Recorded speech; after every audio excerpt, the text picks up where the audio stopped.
Hey, Soren Tribe. Ever feel like you're looping with somebody like a never-ending cycle? And a not-so-great one. Let's break down those karmic ties.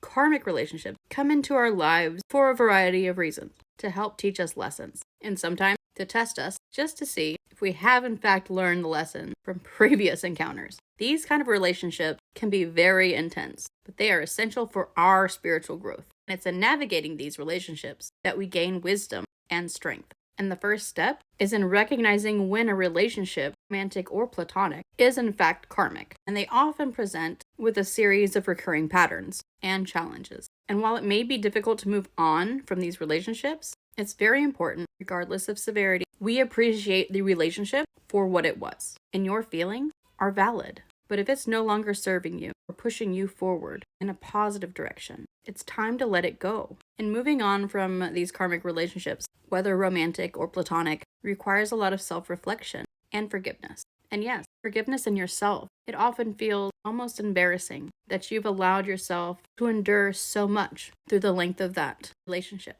You don't need to feel that way. What's important is learning the lessons you are meant to learn and moving on from them. Not in how long it took you to learn the lesson, not in how many times you had to relearn the lesson, because some of us have had to learn this lesson for many lifetimes, and we're only now, in this lifetime, grasping the importance of learning those lessons and moving on from them. Remember, these relationships help us grow. They help us evolve. As hard as it is to say, let alone do, we must embrace those lessons and trust that moving on is one more step towards a healthier, more fulfilling path. You are not alone on this journey. I'm right along with you. And sometimes you just need someone who understands exactly where you are and what you've gone through, because they've gone through it too. Let's grow together and heal as a community. And feel free to share your experiences and be an example of how you can gain strength within yourself in interacting with these karmic experiences.